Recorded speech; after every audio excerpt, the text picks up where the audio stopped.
بسم الله الرحمن الرحيم. عما يتساءلون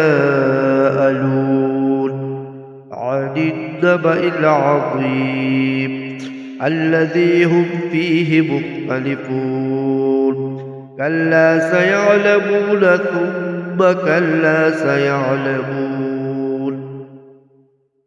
ألم نجعل الأرض مهادا والجبال أوتادا وخلقناكم أزواجا وجعلنا نومكم سباتا وجعلنا الليل لباسا وجعلنا النهار معاشا وبنينا فوقكم سبعا شدادا وجعلنا سراجا وهاجا وأنزلنا من المعصرات ماء ثجاجا